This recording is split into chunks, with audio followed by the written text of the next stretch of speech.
Welcome to today's edition of the morning show. It's a Tuesday morning, very bright, and of course, if you have goals, you have dreams, you have aspirations, I'm here to remind you that they are still valid.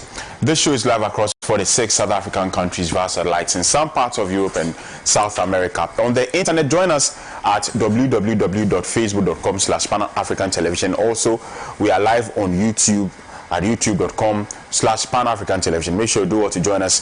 The text line will be displayed on your screens. Make sure you leave a message. Let me know what your thoughts are. My name is Koku Alormasor. I do this in Kwame Sudanso stead. Let me quickly run you through today's topics, topics that we have tabled for today's conversation.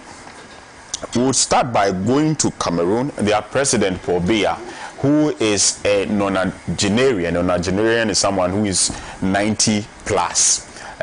He is 92 years old, and he also still wants to contest for elections. That is a very interesting one.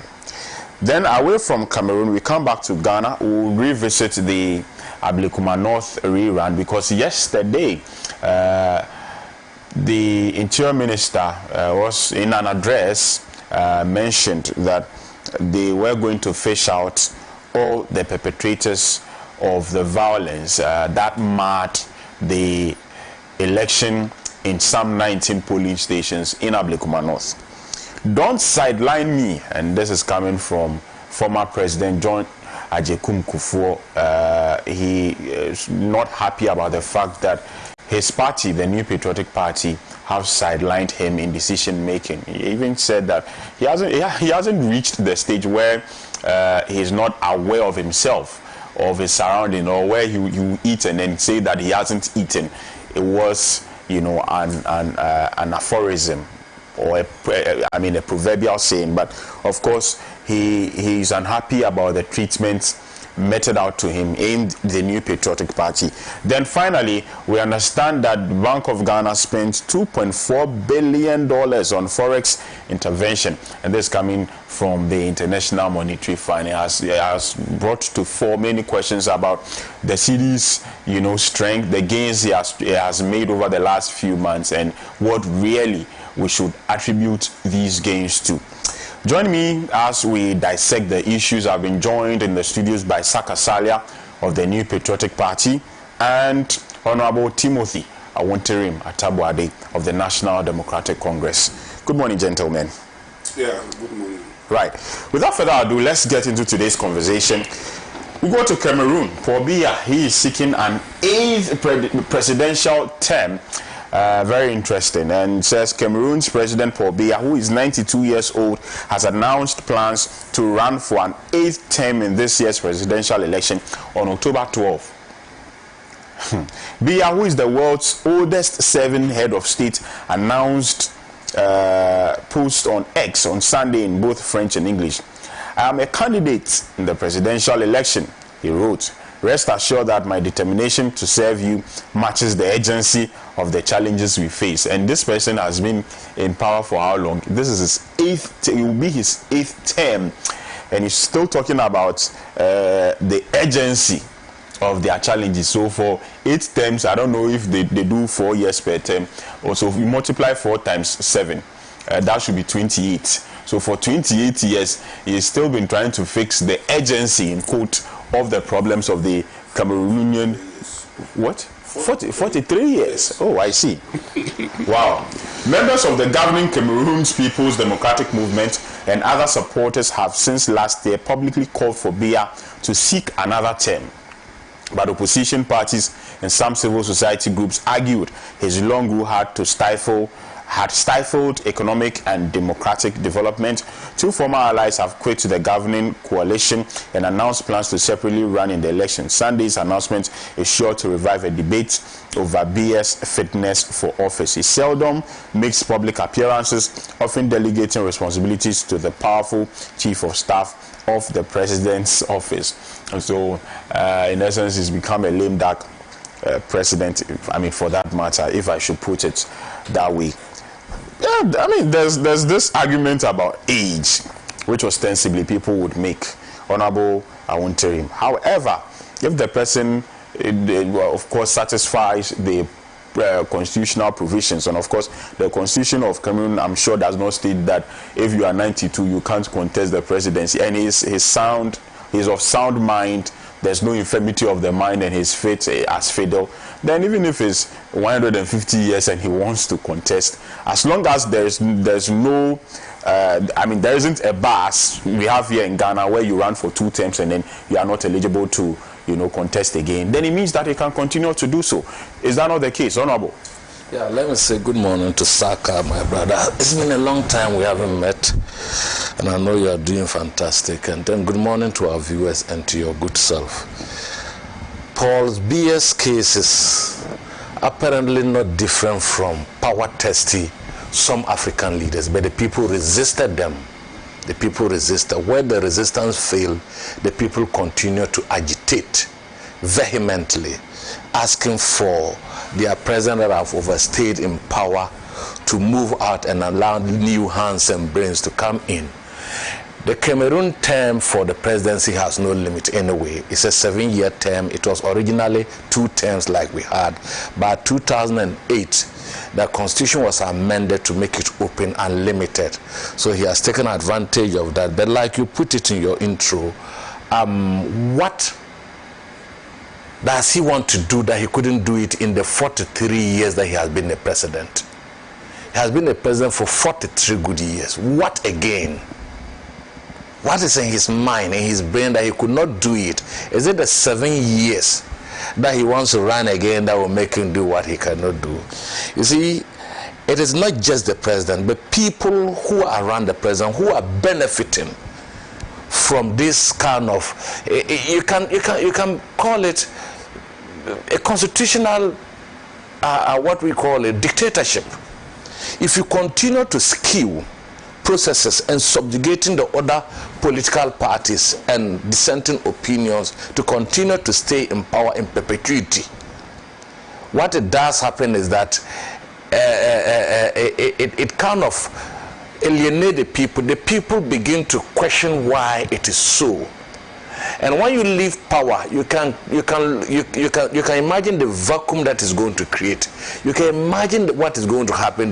There's going to be a new set of people, at least at his age or even before this time, should have been a statesman sitting behind, watching his party and then trying to direct or assist in the ruling of the government. At this stage, he should be a father for all and a grandfather for the nation, and one of the eldest statesmen, if not for even Africa or the sub-region for which they belong to. Sometimes when these things are happening, I don't understand why the regional groupings that are there cannot give the advice. Maybe they might have given the advice, but belong to regional groupings. The African Union is one, the Economic Committee of Central African States, Central African Economic and Monetary Community, he's equally a part of it, and I think that there should have been an intervention. But be that as it may, African leaders are often power drunk, and if you don't watch them carefully, they will do these things. I've seen where in Cote d'Ivoire and even in Togo, where the president have changed the term limit to ensure that they continue to be in power.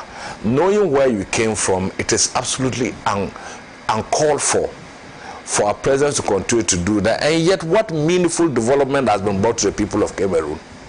The people of Cameroon are still suffering abject poverty, unemployment, disease, and other issues that does not augur well. For 43 years, what has been his impact on the people of Cameroon, and for that matter, the sub-region? It means he has been there for personal reasons. He has been there because his family and friends and those around him who have been. What can a 92-year-old man do? What can he think? It means that he's going to be, there will be a proxy, what we call president, who will be acting on his behalf and all the powers given to him. Yes, like we have been told that the chief of staff, yes, has been the one being delegated to do almost everything. So there's a de facto prime minister who will be acting on his powers, and these powers are illegal because the people would vote for him, and because of his age and his incapacity, he would invariably transfer the power to his chief of staff who will act on his behalf. You see, but the day of reckoning is coming. I'm only hoping that when the day comes,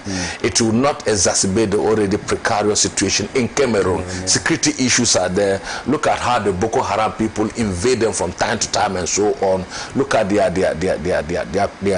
fight with the island there and so on and so forth. There are a lot of issues that confront the people of Cameroon. These our leaders have not helped. That's why sometimes I say that, look, don't let us jump hastily to blame our colonial masters, because power and the country has been handed over to indigents of this part of the world.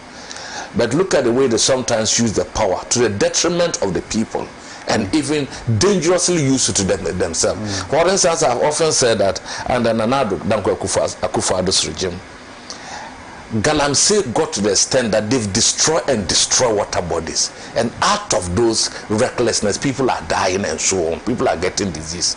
Now, this country under the 8 years under Nana was not being handled by a white man, a colonial master. It was a Ghanaian that became our president.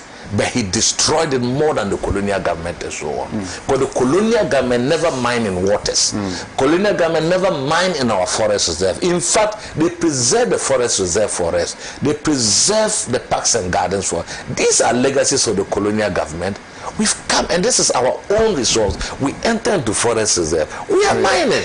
Right. Isn't the white man's fault? So we jump to put all our blames on colonial government, the white man, when the country is handed over to us.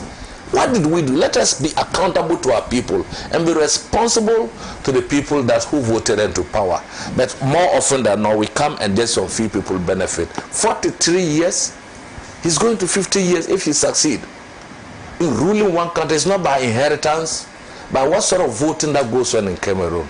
But be that as it may, the people of Cameroon deserves better, and they would have to choose a government that would, at the end of the day, ensure that their poverty levels, their underdevelopment, and all that concerns the people of Cameroon are best tackled for. Right. Thank you very much. Let's go for a short breather. Once we return, Saka Salia would also share his thoughts on developments in Cameroon. Do stay.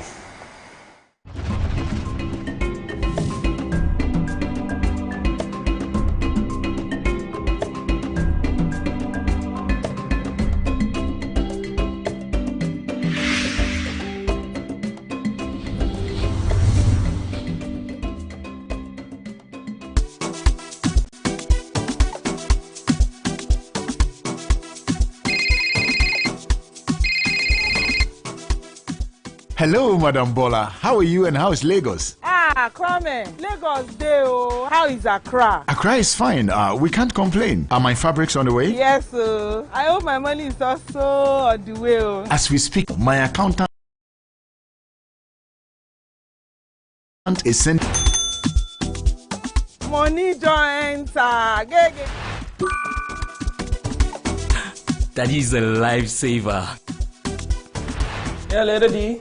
What's up, baby? Tia, I got the money. Oh, that's beautiful. It was fast. Oh, and guess what? It was so easy and faster than I thought. I'm busy right now. Let me call you back later, yeah? All right. Love you, baby. See you soon. Bye.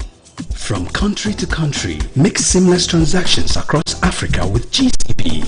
For more information on PABs and how to get started, call toll free on 0800 422 422. GCB, your bank for life.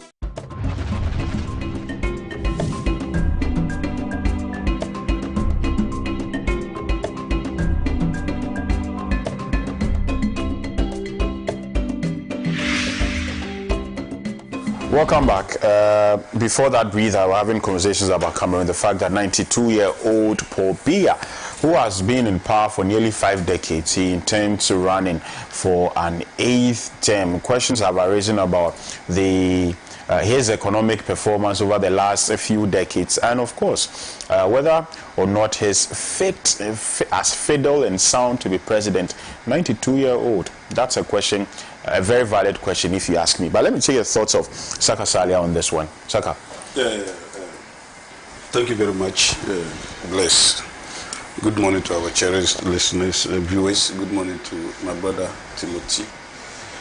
I'm sure it's becoming a broken record. I mean, that he has suffered just like some of us did.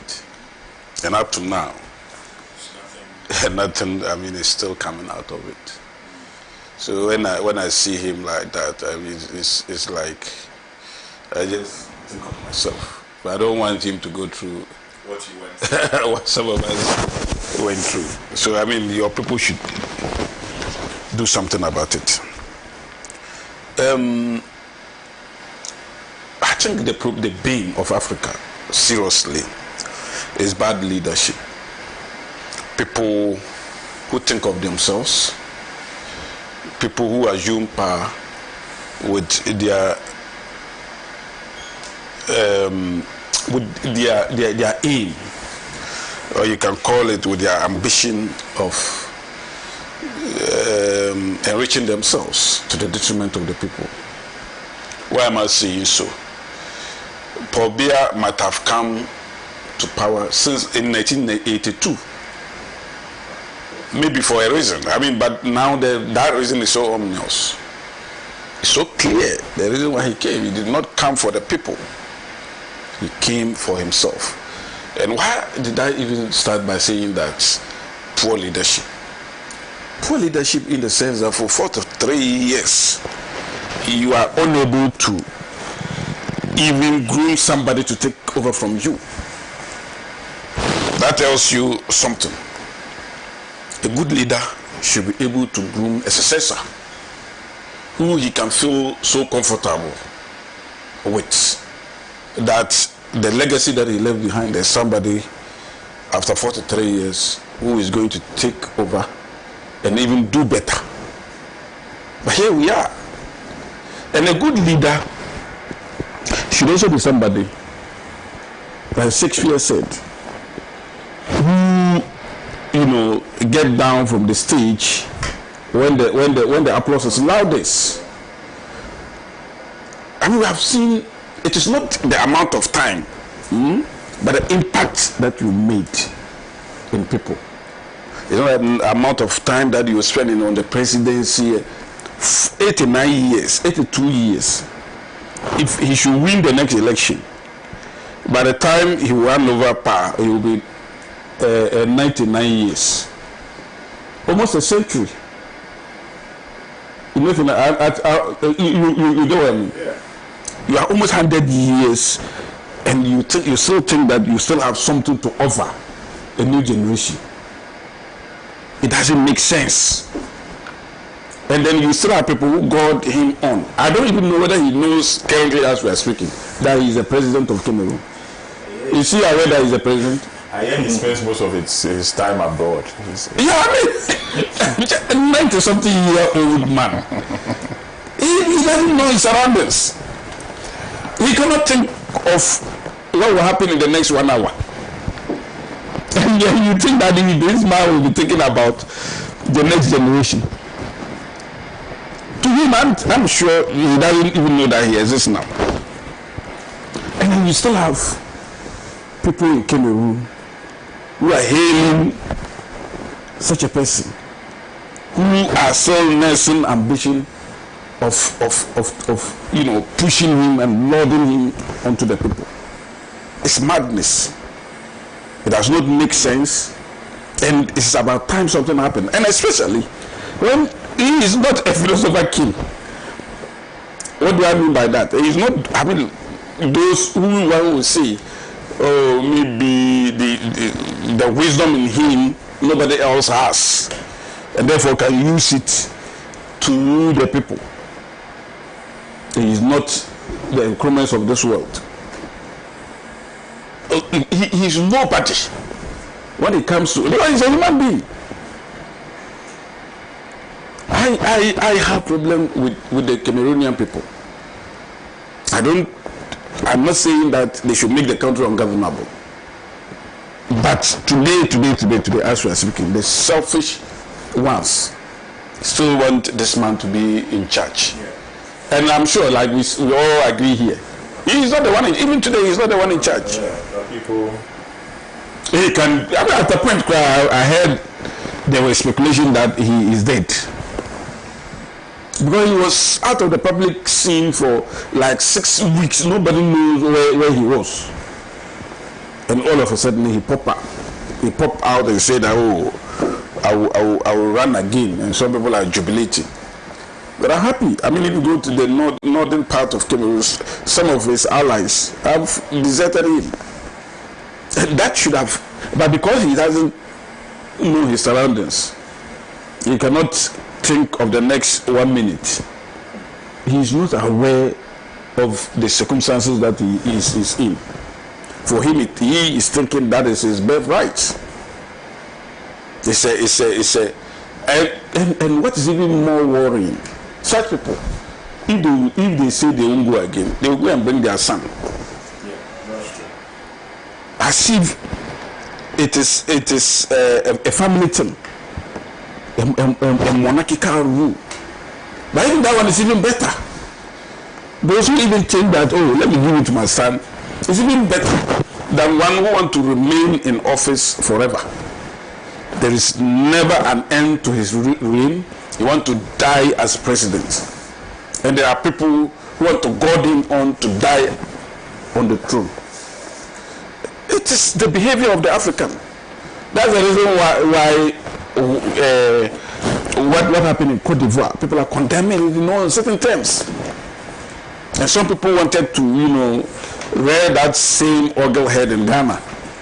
And we had to nip it in the bud. So that anybody with your inordinate intention or a desire to become a president should rather go and be a president in your family house. But the good people of Cameroon, Ghana, and anywhere else should rally behind the country, not rally behind an individual, because he is not a repository of knowledge. The person even there is, by dint of even what they are doing there, what Biya is doing there, tells you that this is not a good president. Because the presidency is plagued with a lot of corruption. If you go to Cameroon, almost invariably every newspaper is talking about corrupt act and those things. And there's no freedom too. There's no freedom in there. There's complete culture of silence. Complete culture of silence. So whatever that anybody decides, I mean, if Biya to say jump, the only thing they will say is how far should I, or how high should we jump? Even in this his demure state, a lot of people condemning it. Some people are hailing it. That we have a president who has been in power for 43 years. We were not born when Biya was there. We weren't born. And it's unthinkable. This is a lesson for African countries. I mean, a leadership. We used to have the peer review mechanism under the EU. I don't know what has happened to it. People should be able to say, hey, I mean, his peers should be able to tell him, Master, in Kosipra's voice, we will not agree to whatever that you are doing there. You better step down. And I remember their term is 7 years, like Honorable said. I remember when Kufuor was going out of power, he suggested certain things. He said that our 4 year is not good enough, but we should do. No, he mentioned 7 years. He said we should do 7 years, but it should be one term. And I agree. You know the reason why I agree with him, because if you come 7 years and it is one term, you are coming to finish your business and go. Create a legacy and go. You won't take time to go and then now, because the last years of every 4 year, the 4th year is always our election. Anything that you wait when you finish the election, or you wait when you finish. If you don't take time, your appointment will be like that. They'll come and tell you that, oh, wait when you finish the election. And how about if they don't win? So when you have a 7 year one term period, from day one is business. From day one is business, because you want to create a name, and you don't care whether anybody vote for you in the next, because you are not even going to be there.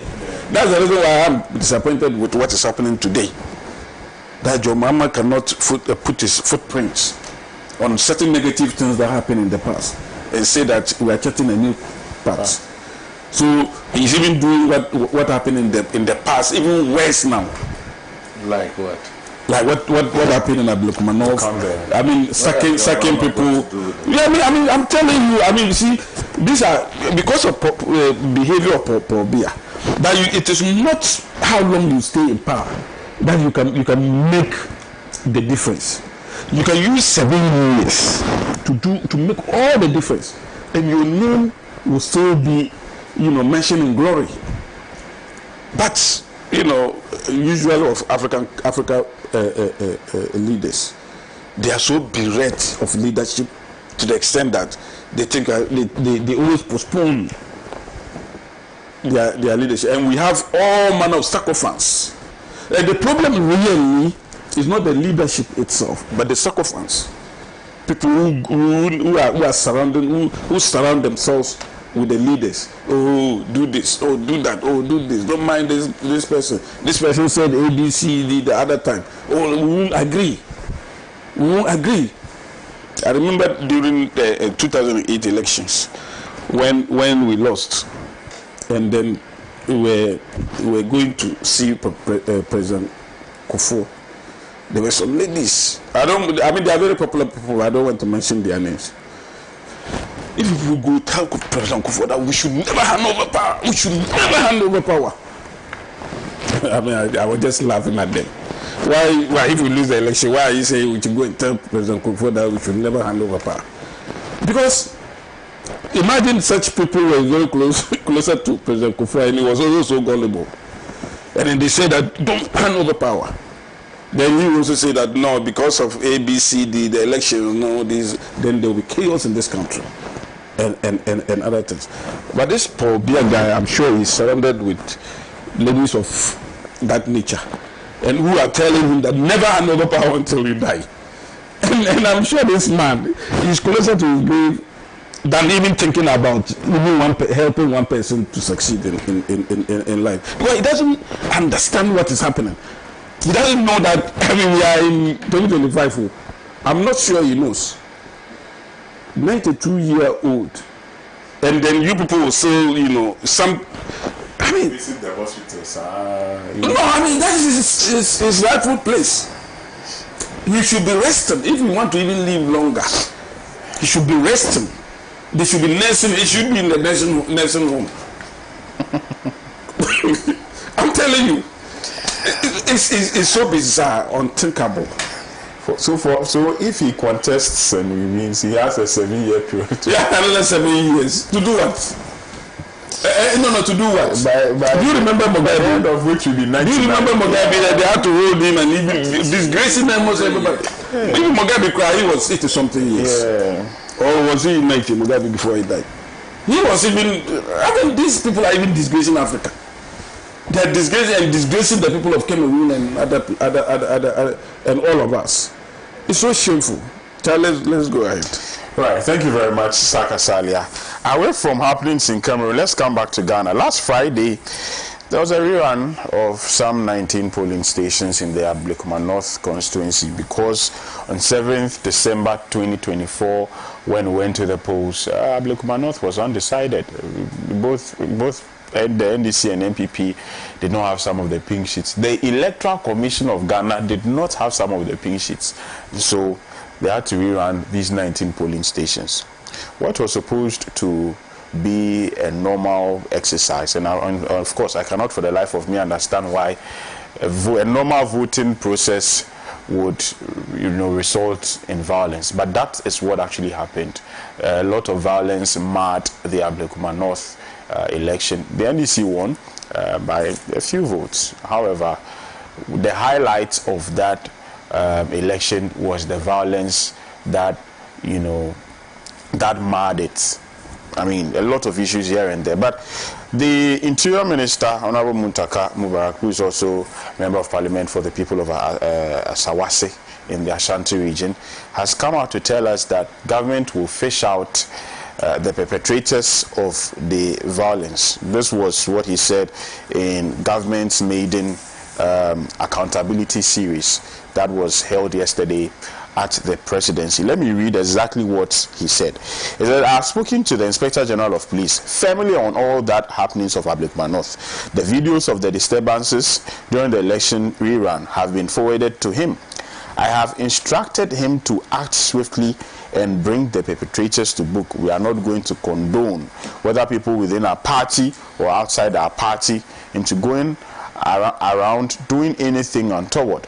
We can assure the public that under the leadership of President Mahama, no such group will be allowed to form, Alhaji Muntaka stated. I'm starting this conversation with Saka. Saka, and I have a lot of questions on this particular matter. I have a personal opinion, which of course I am not allowed to express on this platform. But do you not think that this political vigilantism, and of course the hypocrisy of both leading political parties saddens me. This is a creation.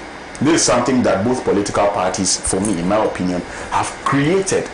And then once one of the parties is in opposition and one is in power, and this one does it to the other, they cry foul. When power changes hand, this person will also do it to the other party, and then they'll cry foul. But this is something we have created as a people.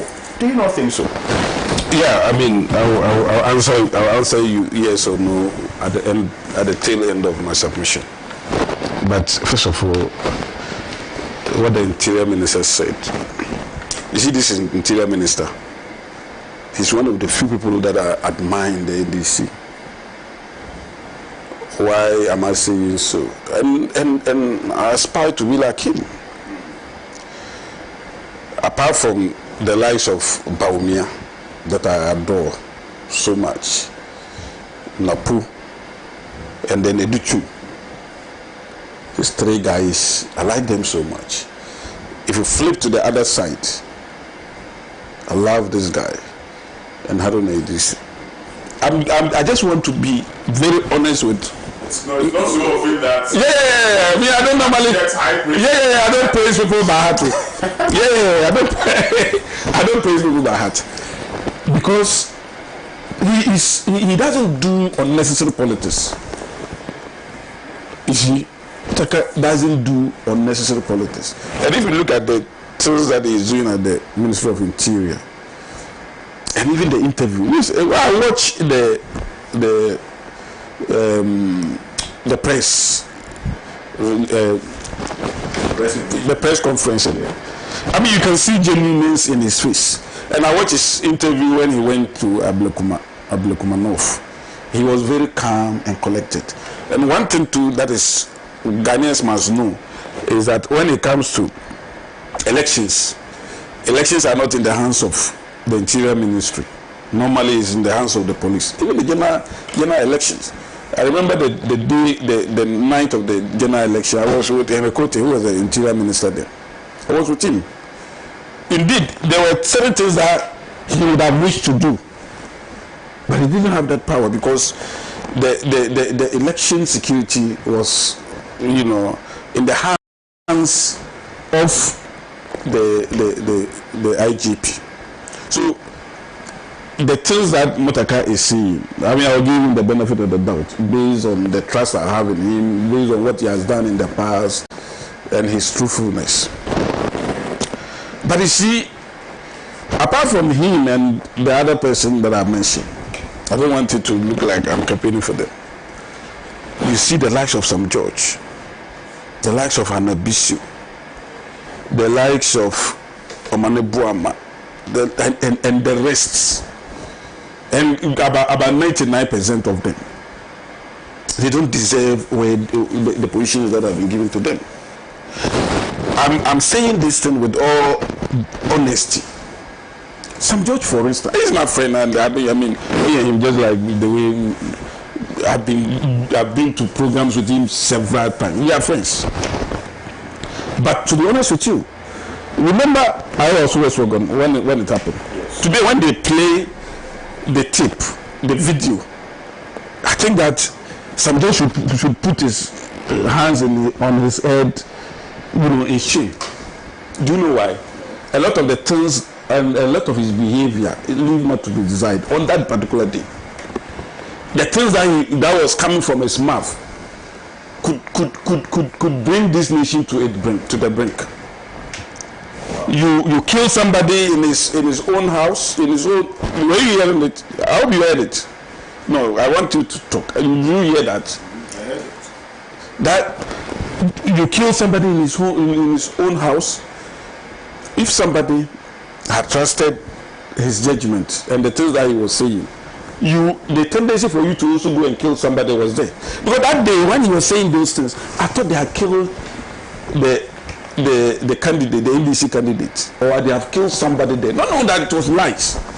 Today they still play that tape where he was all over the place shouting on security people. You kill somebody in his own house. No, they didn't kill anybody. No, I'm not saying. Yes. So I mean, clearly this guy. I'm saying that. Yes. You must have said it figuratively. No. This was not. I mean, whatever, metaphorical. No, it was not. I mean, even if it's figurative, you don't use it in such a situation where people will misunderstand you and also go for reprisal attack, because it was clear lies. And apart from even saying these things, that you kill somebody in his own house or something like that, he went on Facebook and wrote that he himself was being shot at and he was dodging the bullets. Am I lying? No, did you see that or you didn't see? I want everyone to know that I'm here to be truthful. I'm not here to lie. So he said they were shooting him about 8 bullets and he dodged all those bullets, which is a lie. Even one bullet, then the people don't even know how to handle gun. If you shoot one bullet with you and your size and the fact that you cannot run, do you think that some dog can even dodge a stone throw? But he lied in all these things. Apart from that, this was a guy before the elections. The political parties had met and said that nobody should bring motorbikes. He flouted that rule and went and brought motorbikes.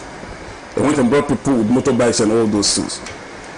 This guy, unlike what happened in Ablekuma, where our Kumsu was standing, minding their own business. Some judge was all over and was even, provoking the security guys. He went to them and was shouting on them and using his finger like this. I mean, it would take somebody with extreme patience. I mean, with an untold patience to resist attacking him on that day. But all that happened, we still condemn it. And after that, what happened? The government of the day, in order that we need that in the bad and not repeat that dastardly act, the government decided that we should have a short commission, so that we will investigate, we will know the truth, and we will come out with solution. The short commission came out with I mean, in the full day of everybody. I mean, live television, where everybody came, questions were asked and all that. And then they recommended certain things. But as with every government, there are some of the things that you implement, there are some of the things that you bring white paper to disagree with the commission. I mean, it is in our constitution. Which one did they implement? I'll come on. Some of like they should compensate some people and all those things. They compensated? No, I mean, no. The government disagreed with some of them. And even there's some George case like this. And even they asked that some people should be interdicted, and they were interdicted and all that. The government accepted in parts the recommendation of the Alormasor Commission and came out with the Vigilante Act, Act 999, which banned all vigilantism. If you commit vigilantism, you go to prison and all that. So some of that stopped. that we have moved on, that never again will we witness that, because we have witnessed this several times. The Tripolis, the Willenses, the Akotiers, the Achiwes, all those by-elections. Remember this place, Akotier? Akotier, for instance, it was 9 polling stations. But this place was 19. Akotier was 9 polling stations that we were to go and run.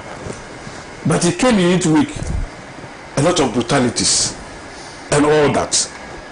At the end of the day, the also won and came, and then Nana Kufuor said that never again. This should be the end. So since then, the MPP disbanded all those, vigilante groups that we had, the Delta forces and all those invisible forces and all those. Were disbanded. And if you watch in 2020 election, there was no any vigilante group from the MPP. Wait. Those who, these are military issues. The military thought they were under attack. Their lives were at stake, and they fired, to save themselves. And as we are speaking, some of the people, the 8 people, NBC conveniently, they will normally tell you that 8 people died and nothing has happened. These people are liars. As we are speaking, and these 8 people that we are talking about 6 or so are in court as we are speaking. Go to Ablekuma.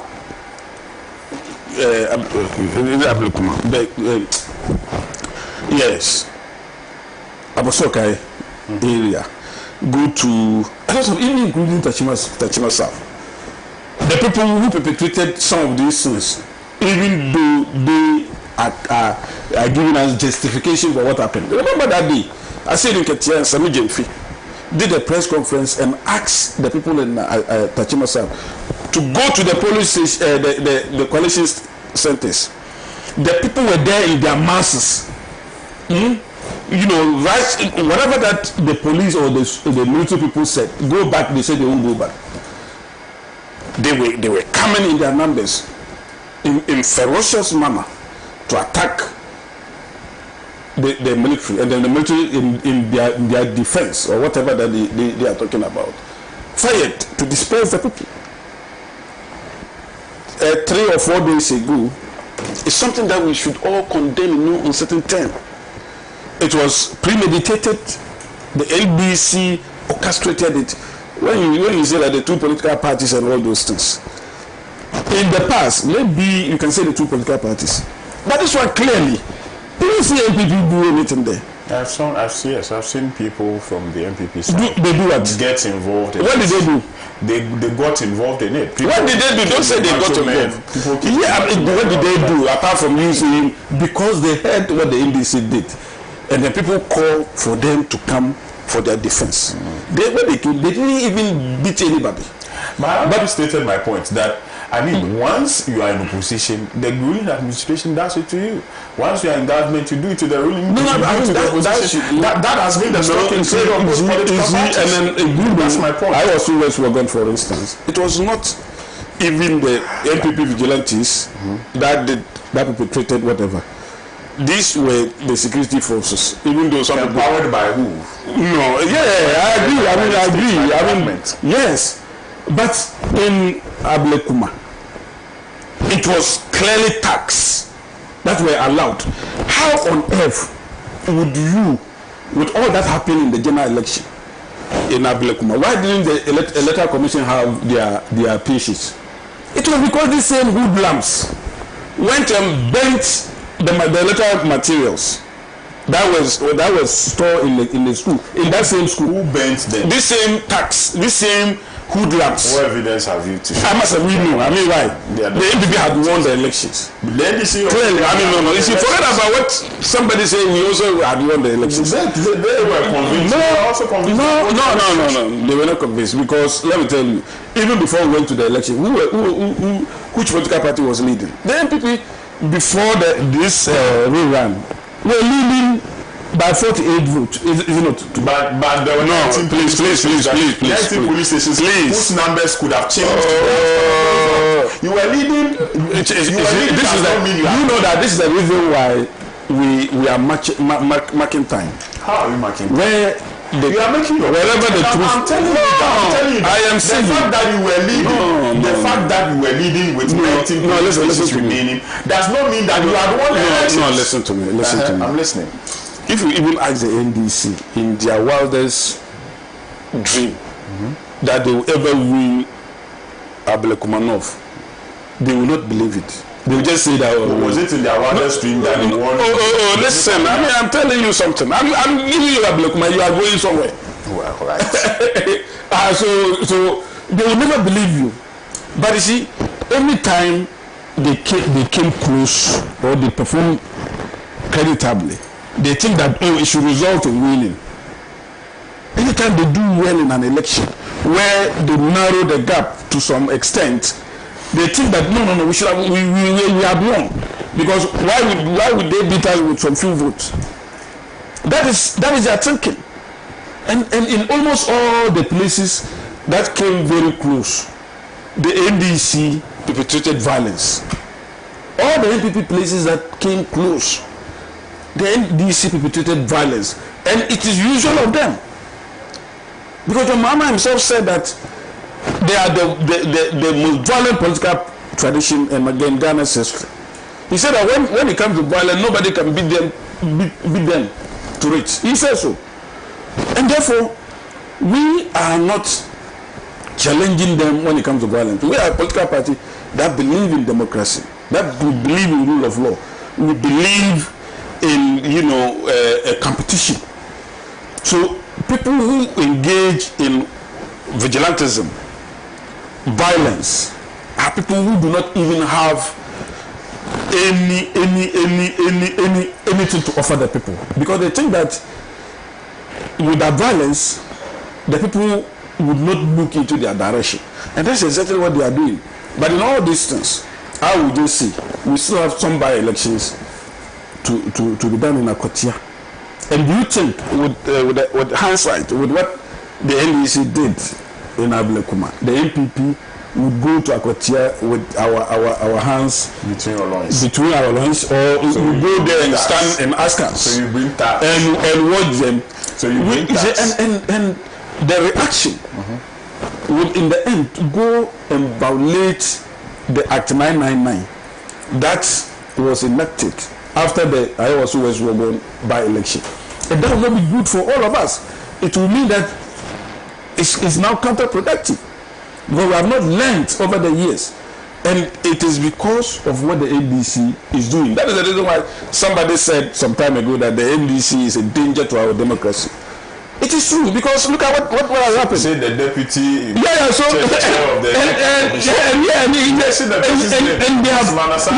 and they are proving him. They are proving him to be right. Right. That these people are a danger.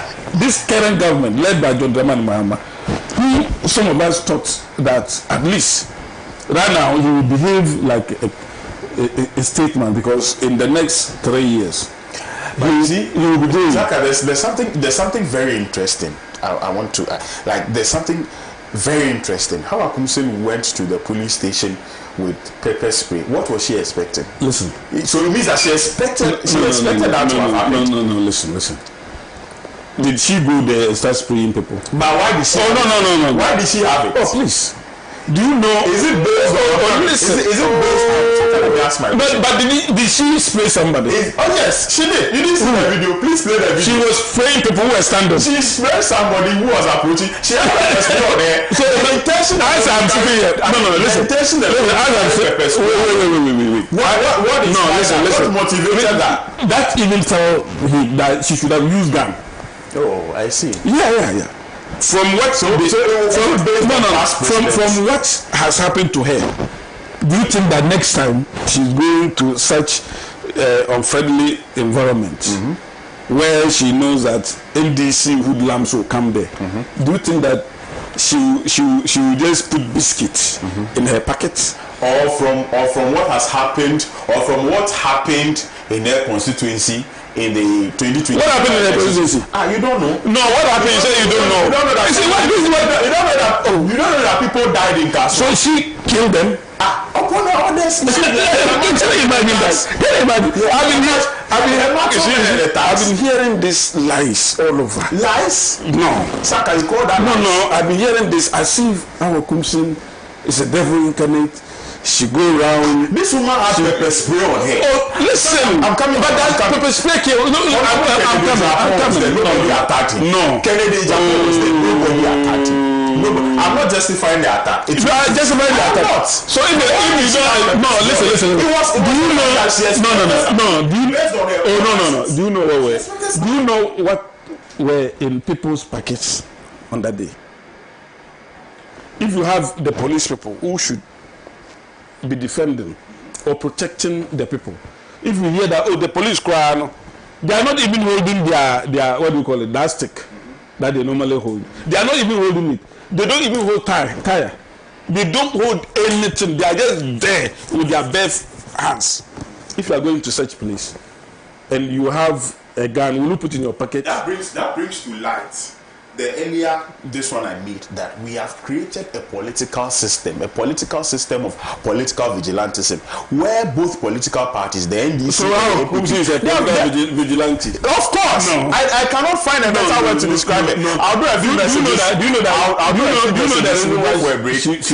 she was wearing a jeans. She was wearing a jeans. But for the jeans, do you know the kind of disgrace? So she prepared for it. No. My point is that she actually prepared for it. For what? The fact that she carried pepper spray on her, I mean that she knew what was coming, and she came there. I'll read a few messages. If we are beating the NDC Alice or Hanabisu, you would have seen Hanabisu pepper. You would have seen that Hanabisu was also holding pepper. That didn't happen, so we can't. Yeah. So I'm telling you. Ronnie Canada says when she was using guns, did Saka talk? She did a warning shot to Seydou to guide off this. Why would you do that? Seydou Isaka says, bless, good morning. Greetings from Tokyo. Saka, it's okay. I've engaged you for about 25 minutes. I beg you. Seydou Isaka says, I blame the citizens of Cameroon. They are not serious. Saka, I beg you. I'll come back to you. We have more issues to discuss. I beg you. Saka, I beg you respectfully. I beg you with all due respect. That she doesn't, sympathize with Awa Kumsin. Greetings to you guys, please. Awa Kumsin deserves more beatings than that, but we hope not to encounter such things again. Please tell the appointing authority to appoint my boss fast. Some of us are not happy with his delay. Former MP for Biya South. All right, thank you very much for your message, but you didn't tell me your name and where you sent your message from. This one here says, good morning to you all. All the chaos that led to the death of innocent people during the 2020-2024 and the Ayawaso West Wagon election should be investigated before the Ablekuma rerun incident. From Amos in Asinfosu. Thank you, Amos, for your message. Dear Bless, I think Awa Kumsin's appearance at Ablekuma North election rerun was avoidable. So what was unleashed on her was a dose of her own medicine. This is a violent woman whose hallmark has been mayhem on innocent people when some people lost their lives and others maimed. Awa Kumsin has been a trigger-happy woman, and what she did to innocent people because Kufuor was the president, she violated with impunity. The MPP, which was once revered, has now lost its core values and no longer attractive because there is no leadership. All right, Charles Champon from Seshi in the Western North region. Thank you, Charles, for your message. Let me do some more. Some more from Boga. Okay, you sent that earlier message. Thank you very much. This one here also says the chaos at Ablekuma North is a national shame and must be condemned without mercy. Of course, I do agree with you. The assault on the journalist Honorable Awa Kumsin and many others is barbaric. I agree, but let's not pretend to be shocked. This is the monster the MPP created at Ayawaso West Ogon when Sam George was assaulted and nothing was done. You can't sow violence and expect peace. Ghana is a democracy and not a battleground for political thuggery. Enough is enough. This madness must stop. I'm very sad this morning that Saka is playing politics with this sad incident. Greetings to the respected politician, Honorable Timothy Awontere Matabadi, Daniel Akpaliok from Sandema. Thank you, Daniel, for your message. This one here says that, good morning, please. When would Saka stop lying? Oh, you should tell me what I lied about.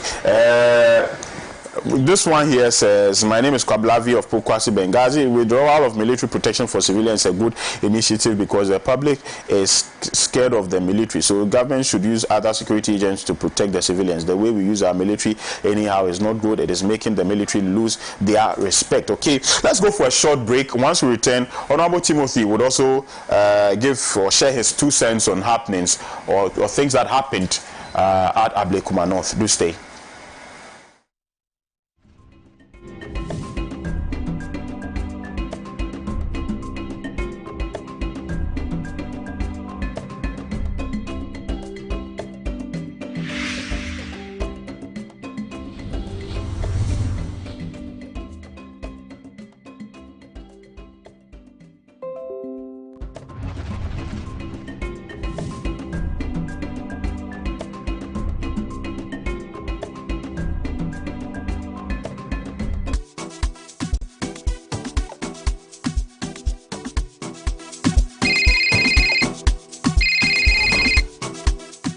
Hello, Madam Bola. How are you and how is Lagos?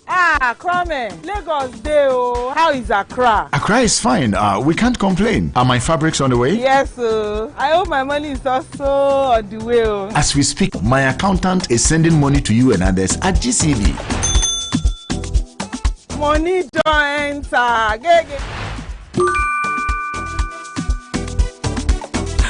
That is a lifesaver. Yeah, Lady D. What's up, baby? Tia, I got the money. Oh, that's beautiful. It was fast. Oh, and guess what? It was so easy and faster than I thought. I'm busy right now. Let me call you back later, yeah? All right. Love you, baby. See you soon. Bye. From country to country, make seamless transactions across Africa with GCB. For more information on PABs and how to get started, call toll free on 0800 422 422. GCB, your bank for life.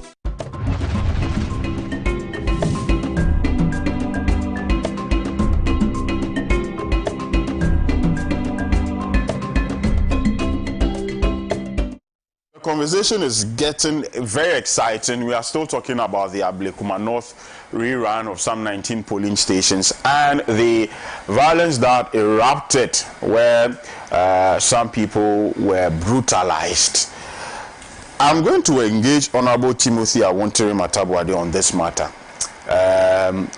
The government of the day has assured the Ghanaian people that action will be taken and that the perpetrators of that violence would be brought to book. Honorable, Ablekuma North and all the violence, and I think, or do you not think that we are practicing a politics of vindictiveness? This party did it to me when I was in opposition. Now that I'm in power, I'm going to do the same thing. And the NPP are telling us now that in 2028, when power changes hands, if they become the government of the day, they are going to inflict the same misery upon you. Why should we practice this kind of democracy, if it is democracy at all? Thank you, Bless. You see, I'm scandalized this morning. Completely amazed and amused by Saka's discussion on this very important subject matter. An issue had happened which is serious, and the country is currently discussing ways and means of stopping this in perpetuity. Then you come here, you go to Ayawaso West. The difference is that the Ayawaso West were gone, and the people who went there to attack innocent people, the taxpayers' money was used to give them uniform. They sat in the taxpayers' car, military car, and took AK-47 and shot into walls. The bullets penetrated. When Sam George said, you kill me in my house, it's figurative. It's like when I come to your house, you say that, you kill me in my house, I come to kill me in my house. Yes, the guy was in his house. And you said you were using the Ayawaso Westward gun as a rehearsal to come. Really? The leader of that, Double said the committee asked, how were you recruited? That I was selling phones at Circle, and I don't speak English. I don't understand English. I'm an illiterate. And they call, and I heard that they were recruiting people, and I came there. So a trained police officer that was using the AK-47 assault rifle, you came down, took it from him with what power was doing, and shot into people. As we talked this morning, someone is lying there with bullets still stuck in his leg. Bullets are still stuck in someone's leg, someone's child, someone's mother. You never paid compensation. You use the taxpayers' money to establish a committee of inquiry. That inquisitorial report, where is it? We never saw it with our eye. When the vigilante bill was brought to Parliament, one of the reasons we abstained was that we wanted to get the report so the report can be incorporated and it become part of the act of banning them. You never brought it. After the taxpayers' money painstakingly brought out this report that would have helped all of us, you shielded it, issued a white paper and rubbish it. The guy that the police, the guy that the Double, that it was recommended that Double should be prosecuted, Double later on metamorphosized to become a leader of the president's team, security team. So arrogantly displaying power arrogance in this country. Sam George was talking. When has it become a crime to freely express yourself in public? And that Sam George's expression of public will elicit an unwarranted slap from one of your vigilante boys in a car who jumped down from the car and went straight and slapped. Where was the provocation? Was Sam George talking to that guy, that unruly guy, that the taxpayers' money was used to buy uniform, to clothe? He jumped from the peace goer, went straight, slapped a sitting member of parliament. Even if he was just a Zuma lion, but he's a Ghanaian, he must be protected. Since when has it become a crime to freely express yourself in public, as stipulated in the Constitution? Saka, you sat here and said that the people who died in Techiman were telling lies. Really? Look into the camera and tell the father of Abdallah Yarak and tell him that he's telling a lie. Look in the camera and tell him. Look in the camera and tell Abdallah, please. So you write it down. No. You said this morning that MDC were telling lies about that. Is not what I said. The lies has to do with the fact that you people said that up to now we haven't done anything. What did you do? Saying that I am saying that this morning who did the perpetration. I am saying that the perpetrators are in court as well. Where? Which court? That's the lies I'm talking about. Which court? Which court? I there are three cases. Would you allow me to talk? But you were referring to me. No, I was referring to court. But if no. Yeah, because if I had not intervened, you would have lied about me. I understand you. Saka, did you hear John Mama saying, and John Mama gave the letters to Dampare to bring the report on the 8 people in Techiman? Did you hear that? I don't know. Please, I beg you. And what the Techiman is. The whole country was it. Yeah, the whole country was it. So it wasn't only the Techiman.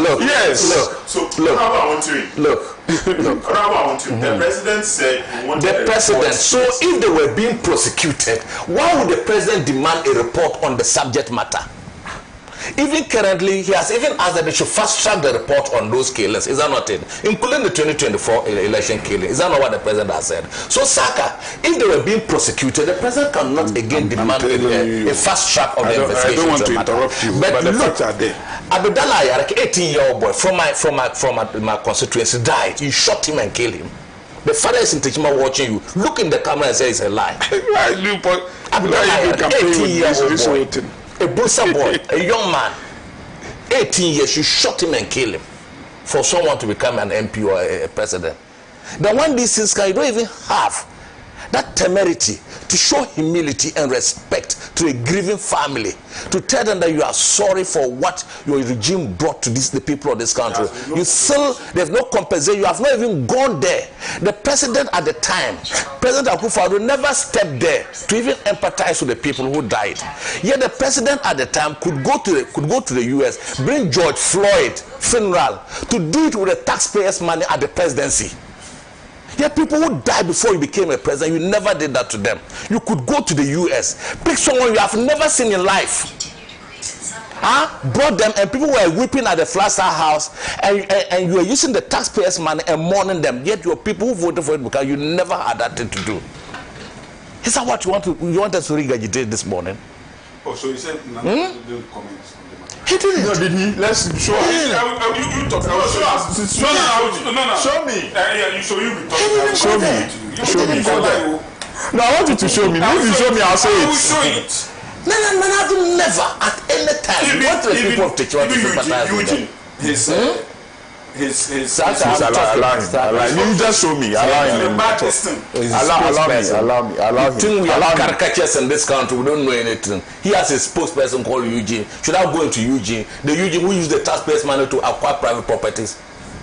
Don't come and tell us what you don't know. We know what happened in your government. Look, what happened at Ayawaso? Our Kunsin came there with a well-rehearsed agenda, with a weapon to immobilize people. He moved into a designated area, an area that has been gazetted by law, not for people who are not supposed to vote to go there. Simply because Hawa wanted to use it as a platform to campaign for her women organizers position. So they would say that, have you seen Hawa? Hawa is fearless. He went there. He fought her way back. That was the reason why Hawa went there twice.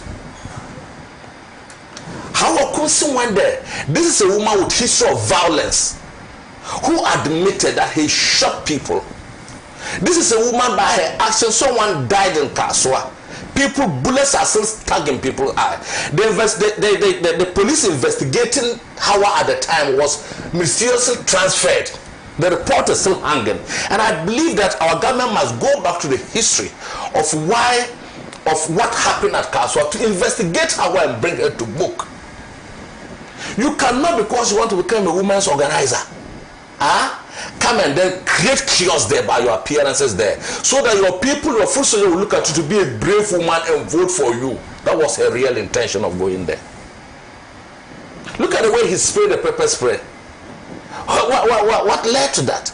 We should rather even be thanking the guy who flew to protect the ballot and protect the democracy. Or you don't know that the guy who was fighting out, they were equally protecting that designated area and gazetted area. We should also thank them. Hawa's president was absolutely unnecessary.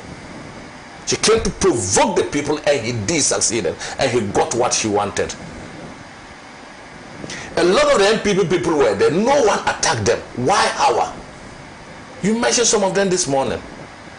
They were all there. Nothing happened to them. You have now look at the MPP commentators like Saka is doing this morning. The future is pregnant. The future is what? What sort of behavior is that? Which future is pregnant? When you were causing these atrocities, we warned you. When you were populating the state institutions with MPP partisan card-bearing members who told that you were making the institutions impotent, you said we should go to hell. Police recruitments, look at what you've choked the police recruitment with MPP foot soldiers. Go to electoral commission.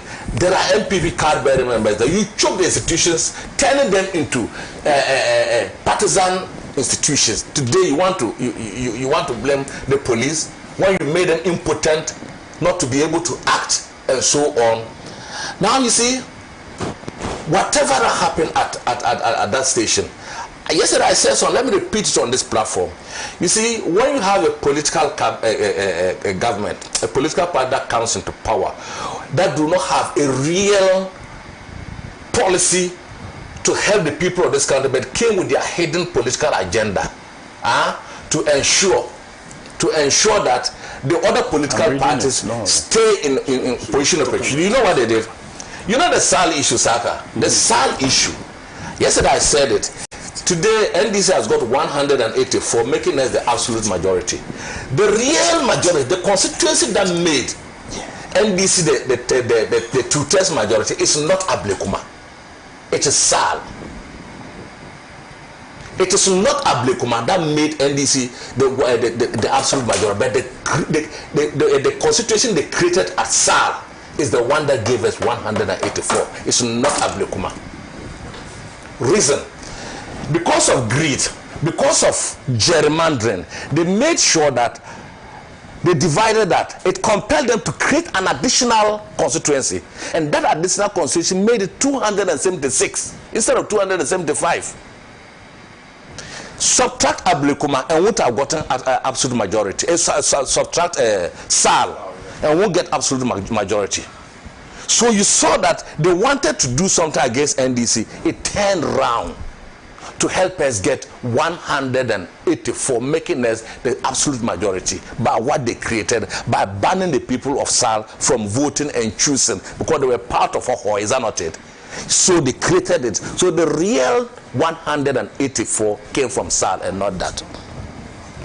You see, what happened?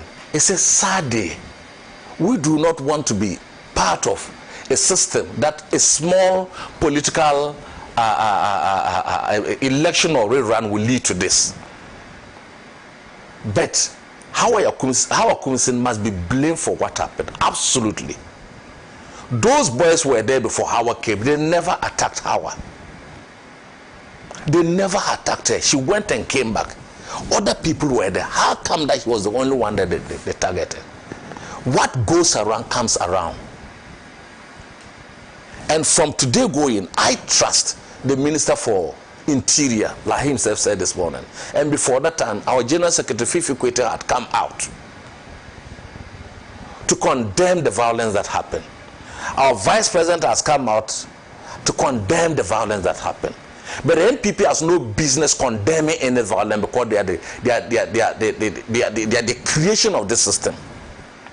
I heard His Excellency Bawumia saying that crimes do not expire. Bawumia should also call for an investigation and prosecution of all the electoral violences that occurred within their term. Bawumia should call for an investigation into the electoral violence that occurred when he was the Vice President. He never thought it fit to comment on any of those things, so that if crime has no end, they should begin to prosecute their people who perpetrated crime during that time, including Kufuor himself, who said that and since then the NPP has never rested. They should be blamed. NPP have no business commenting about this. Ghanaian people can comment. The innocent Ghanaian people can talk about. The media can talk about what happened to the media man when the slap was unfortunate. The NPP has no business saying that tomorrow is pregnant. When yesterday was being impregnated, where were you?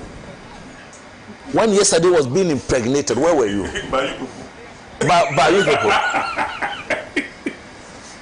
So don't come and tell that tomorrow is pregnant. So for me, Saka, if your people have done the rotten, let us together as a country see how we'll never go back. Don't tell us that when you come to, what if you don't come to power again? What is happening to your party? You should be concerned. You should not in any way think that at the by-election we are going to go at Akwetia, you are going to do. You cannot protect yourself. If the state cannot protect you. You cannot go there with weapons. If you go there with weapons, they will arrest you. If you go to Akwetia and misbehave, you are going to be arrested. Who is going in there with weapon, please? No one is going there with weapon. The weapon that was discovered in the raid run at Ablekuma was Howard Kumsin's weapon. Did you discover a weapon on any of those boys? There was no weapon. No one shot a gun there. The only weapon that was discovered there is Howard Kumsin's weapon. No one sent it, no one shot. There was not. Is this not disgraceful to you? Why is it disgraceful? They were protecting the ballot box. Only weapon to they were protecting the ballot box. So where is the ballot box? Protect. That was a designated area. You don't know that it's gazetted. Look at the hoodlums. Yes, they were protecting the ballot box. Are you proud of what they are doing? Yes, they were protecting the ballot box. They are protecting the ballot box. So these hoodlums are protecting the ballot box. Are they hoodlums? You call them hoodlums. You can sit here and call them. Before the election, youth organizer said that he did his house like this. That they were full of bones. One bone came to bone. He ran away. He was the one that was asking him to but could you have faced this? Youth organizer said that I've never fought. So I don't know there anybody in the world there are people who could face, youth organizer who can could face 100 people? Your youth organizer can face. He said that his house were full of bones. And then so much should be. When they came to bone, he ran away. He was hiding. You're just lying because he never said those things. Oh, it's replete in the media. You remember his press conference?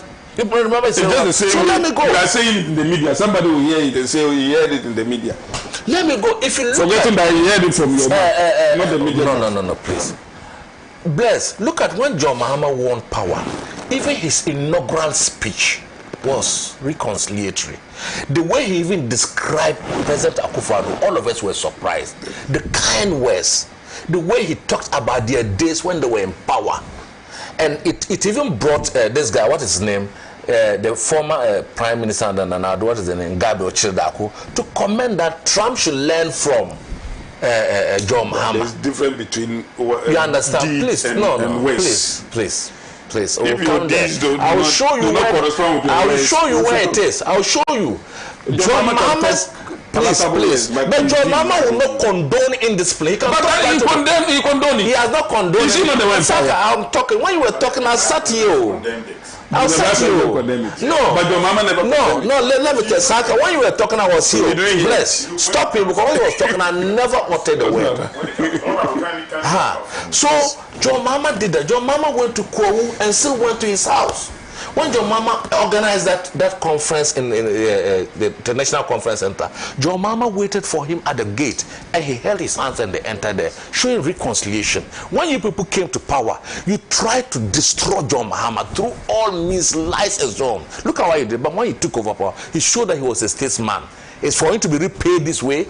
For John Mahama to be repaid this way. As we sit today, you are talking about West. Look, we are only investigating those who committed crime in your regime. You sit here this morning. You sit here. You can't even beat him. You can't even beat him. Allow me to talk. You can't even beat him. If I say that, you sat this morning, you try to denigrate John Mahama. You understand? Allow me to talk.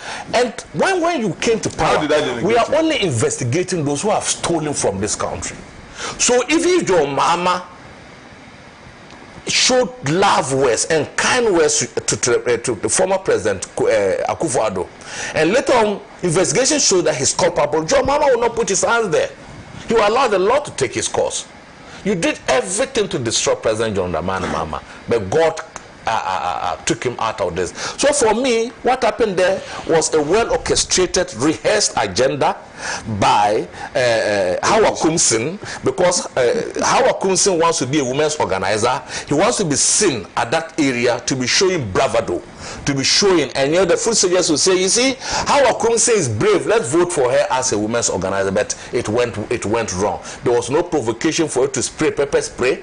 You went there with a weapon intended, a premeditated weapon intended, assuming that people will attack you, and then he went and did all these things.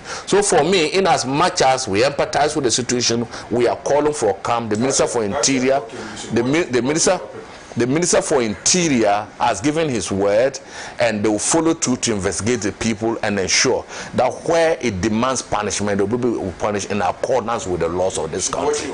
We are not going to allow the likes of you and your party to keep threatening mayhem.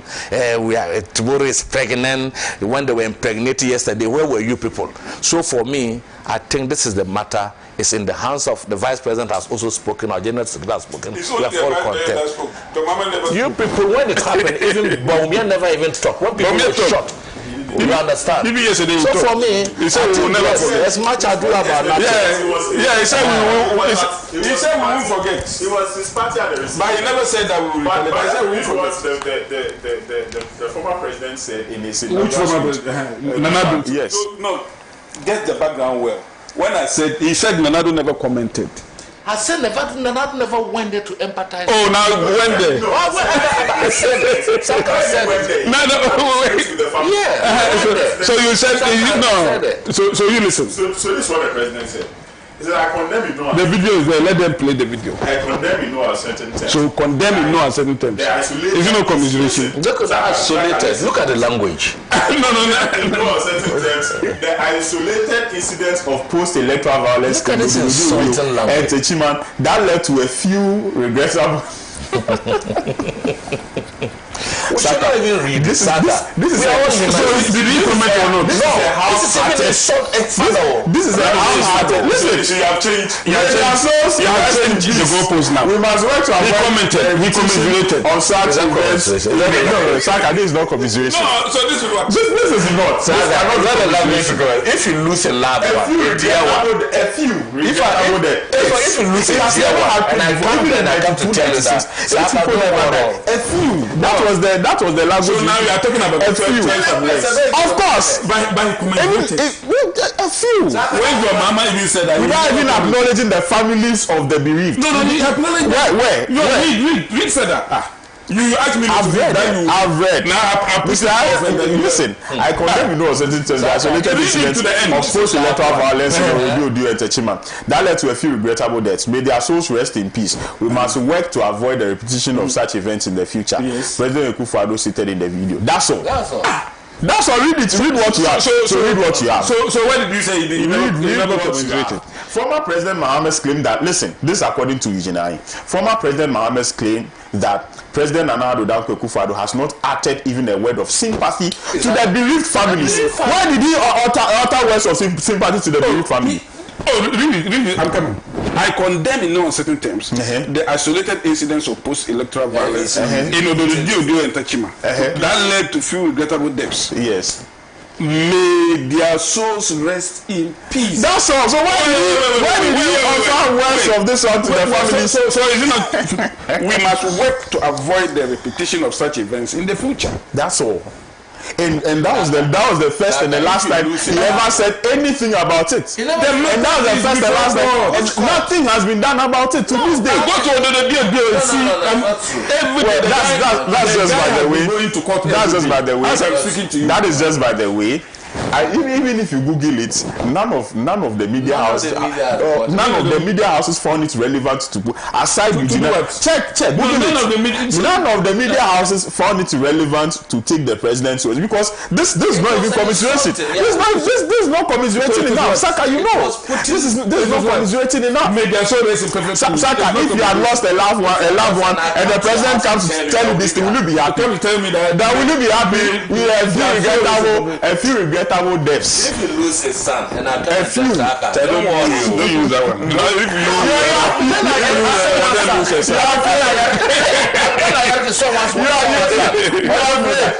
Saka, you're afraid. Right. Father is watching every morning. Is that someone's dear son? 18-year-old. Well, I will not incite people to go and then take a converge at the collation center. When they even lose, you say, "No, you people should stand there." Cited in the I said it and please, please. Look, I mean the video is there. The Techima South video is there. You can go there where the law allows you. I'm not saying they deserve to die. I'm blaming I said Katia and Sami Demfi who incited them that don't move. Stand there, even if the soldiers are coming. It's not an incitement. It is right. Right to go and die. Go and put your son. Go and give your son that right. No. To go and fight with the soldiers. Go and give your son the right to go and fight with the police and the soldiers. But your guys in Ablekuma were armless. But look at the devastation they caused. They didn't cause any devastation. There's a final topic to discuss. President John Ajekum Kufuor, former President John Ajekum Kufuor, he has come out to express his. Didn't you see it? I sent it to you. Read it. Express his misgivings about the NPP and the fact that he has been sidelined. Saka, I'm starting with you on this conversation because it is your party. Have you sidelined? No, nobody sidelined him. So he's lying. No, nobody. No, you see, in all our National Council meetings, he has been involved. He has always been there. I mean, his videos are all over the place. Am I lying? Where Kufuor was advising. No, I'm coming. Because look, one would have to investigate to know when Kufuor said this. Because nobody is saying that he didn't say this one. But what is the context? There's no context. What context did he say this? Please, let's get the video. Yeah, the context with which he said this. So that, and the date that he said those. The date was just like this Sunday. That you saw the video, not when he said it. That's what he said. So when no. You didn't say it on this Sunday. When did he say this thing? Nobody answered now. That's the reason why I said that we have to investigate to know when he said it. And then the context with which he said so it. The video was rather released last Sunday. So he may have said it. But he might have said it so many years ago. I mean, why are you laughing? No, why are you laughing? Why is it a possibility? That he may have said it many years ago. Of course. That is not true. Of course. Saka, that is not so true. I'm saying that you that only. Is, that is not true. The video was. Look, I can give you certain videos on my phone that are 15 years old. Saka, that is not true. So I cannot give you those videos. Saka, that is not true. I'll get it for you. I'll get the video for now. So I'm saying that Kufuor has never been sidelined. They lied the same thing they lied against Nana. That Nana is against this one is the early presidential thing and yes, but this one there's a video. Come out. Yes, but this one there's a video. I'm saying that video is they have taken it out of context. That video is not speaking to today's matter. Is you. Remember, we are in election season. People are distorting issues. People are putting all manner of things out there to distort and to create certain impression. So please, I mean, treat this thing with the disdain that it deserves. Okay? Okay? So treat all these things like that. Let me tell you what the former president said. No, but you are saying that it may have been an old video. So when I tell you what he said, and then you pari passer with what is happening today in the NPP, and you make your own judgment whether he said it. Listen, wait, I'm coming. This is a story on July 13, 2025. Former President John Kufuor has voiced deep disappointment over what he describes as neglect and exclusion by the very party he once led to a historic two-term victory. So this one, it couldn't have been 2008. It could have been before 2009. Of course. Yeah, so clear. In a reflective conversation with Abetifi MP. In a reflective conversation. Listen. Yes. With Abetifi MP and flag bearer hopeful Brian Chamber. Yes. Where did he go? So now it has also been established that there's a flag bearer hopeful. Yes. Which is political. Yes. That is number one. Secondly, the flag bearer hopeful did not go there last Sunday. Two of us. When did he? No. Oh wait, I'm coming. Yeah, I mean, let me conclude. Let me finish. In a conversation with Abetifi MP and flag bearer hopeful Brian Champion, the former president opened up about his growing sense of marginalization within the New Patriotic Party. If this party still has elders, I am one. Kufuor asserted. He lamented the lack of engagement from the current party leadership. Stating that despite his contributions and institutional memory, he's now being kept in the dark about key developments. So they give me have I deteriorated to the point where after being fed, I claim I haven't eaten? No, I haven't reached that stage yet. My mind and memory are intact, he said firmly. Recounting the NPP's journey from its ideological roots in the United Gold Coast Convention through decades of political adversity, Kufuor recalled how the party rose steadily until its defining victory in the year 2000, a turning point in Ghana's democratic trajectory. I've been quiet, but make no mistake, I've been watching, closely, he said. The least the party can do is keep me informed. Let me hear what's happening. The statesman expressed bewilderment at his treatment by the party, underscoring the emotional weight of his exclusion. And now I'm being sidelined, ignored. I don't understand. I really don't. President Kufuor, who governed Ghana from 2001 to 2008, 2009, is widely credited with strengthening democratic institutions. Blah blah blah. But of course, which current leadership was he talking about? On what matters has he been sidelined? Because we've seen him in national council meetings. The latest he was there. Yes. Even the other one before the latest. The other one before the other one. He was there. He may have been there. So what is the sideline? But perhaps maybe they don't take his inputs. Perhaps they feel that his idea may be antiquated. That's why he's saying that has he gotten to the point? No. Saka. He said he asked. I'm not arguing whether or not. He asked whether it had gotten to the point whereby he has lost his mind, where he would eat and then you say, "Oh no, I have not eaten." You know, sometimes I'm not arguing with you. No, listen.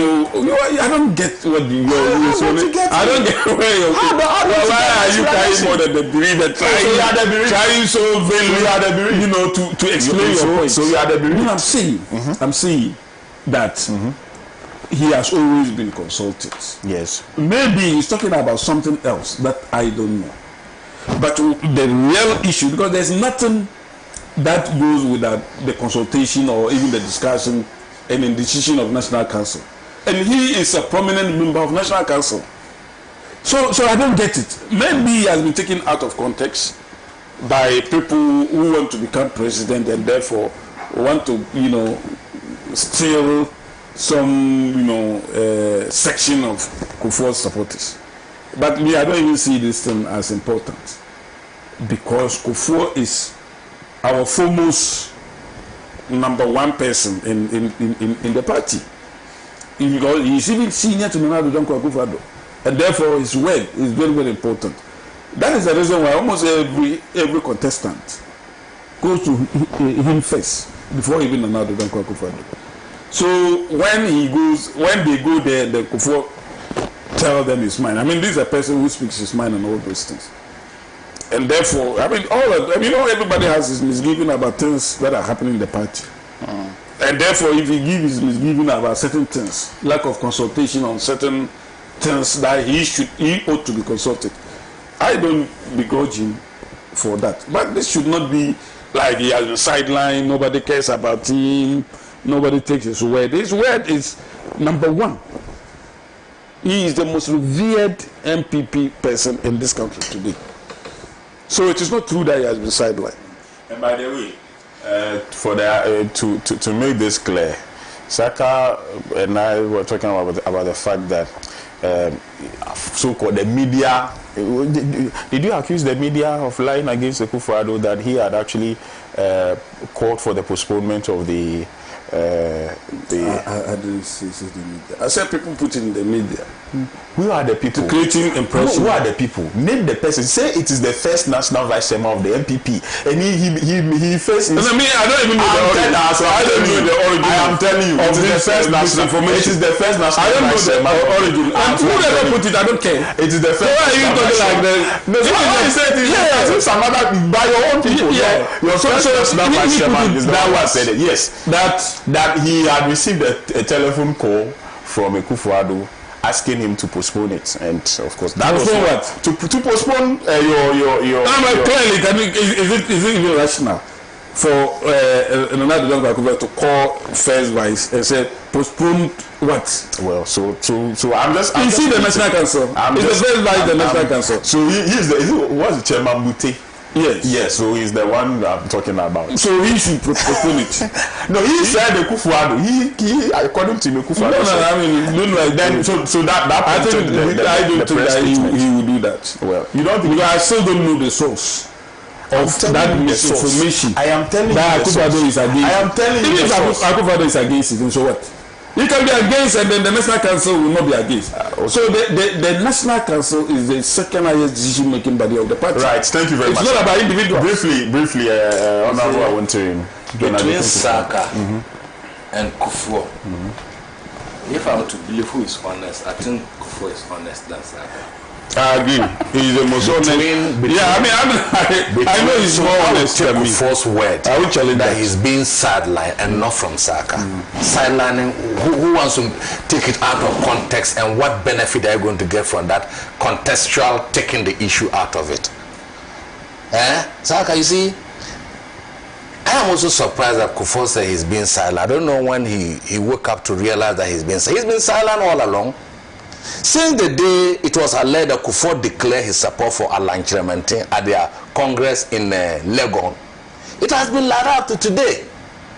You remember when they were going to the time, what did Kufuor say? Even you, Kufuor, you became a president, how much more me? Kufuor said that way. Allow me to talk. Well, I mean, you're lying again, my people. I've said it several times. Please. I was in secondary school. I know what I'm talking about. I'm here representing the party. I shall allow you to lie. And beyond that, since they won power, he has been sidelined. Kufuor and his cabal took over the NPP, build war, build. Look, let me come. It's gratuitous. Is that true? Let me as former president, that's what I never pay who's that. Let me bless. I only said I should briefly say you are interrupting. But Mama was supposed to pay that. So, since they took over power, they did everything, not just sideline Kufuor. They sidelined all of them. They built an achievement to take over the NPP, and Kufuor ruled such a way that after Kufuor leaves power, no NPP presidential candidate will ever become a president. Take it and mark it down. His style of governance, his destruction of this country was to make him the first and last of the NPP to rule this country. What you are trying to say that the NPP is not coming to power? They won't come. So that's what he did. You are playing God. Oh no. His rule, his style. The fact that they wanted to, when they lose power, they've built so much money behind the scenes that they will use that to control the party. But interestingly, slipping a party cannot control them when you look at the way they are going. But that has been his style. Everything was silent, including elders like Reku Brobe, the former chief of staff of Kufuor. Kwame Mpieni, is it Kwame Mpieni? I always confuse here and then the other one. All of them have been silent.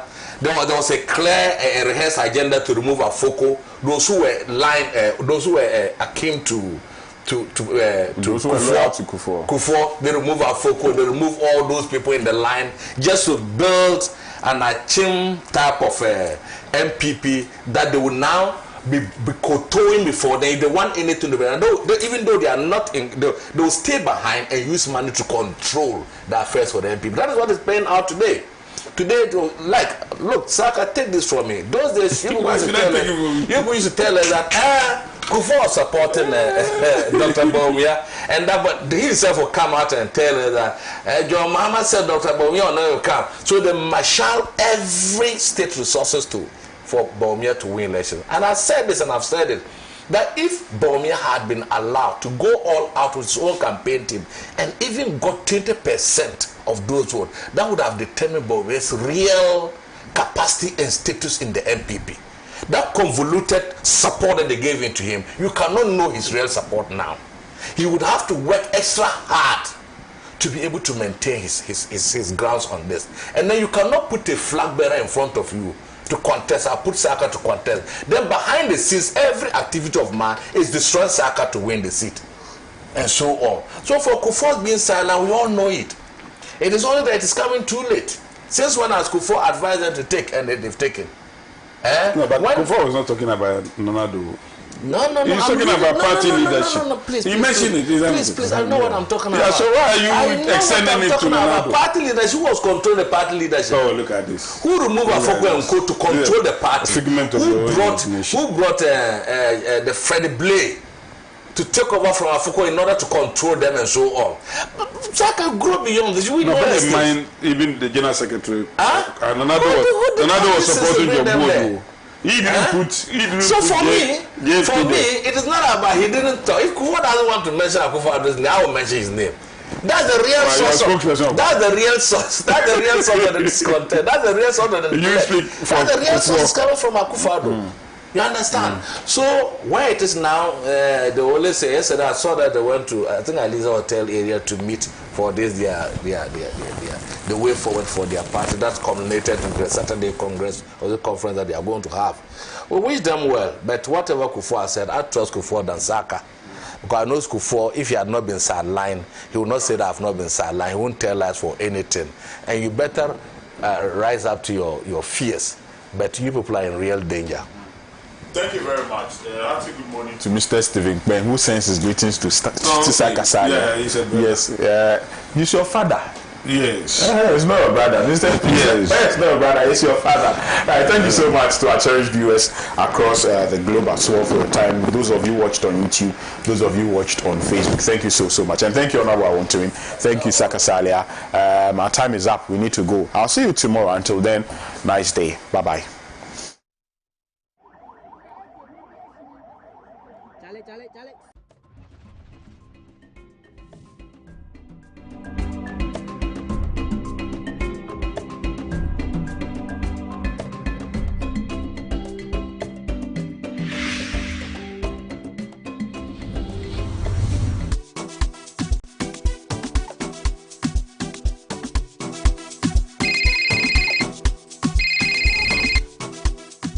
Hello, Madam Bola. How are you and how is Lagos? Kwame, Lagos day oh. How is Accra? Accra is fine. We can't complain. Are my fabrics on the way? Yes, sir. I hope my money is also on the way. Oh. As we speak, my accountant is sending money to you and others at GCB. Money don't enter.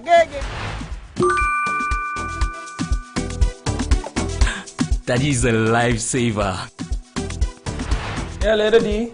What's up, baby? Tia, I got the money. Oh, that's beautiful. It was fast. Oh, and guess what? It was so easy and faster than I thought. I'm busy right now. Let me call you back later, yeah? All right. Love you, baby. See you soon. Bye. From country to country, make seamless transactions across Africa with GCB. For more information on PABs and how to get started, call toll-free on 0800 422 422. GCB, your bank for life.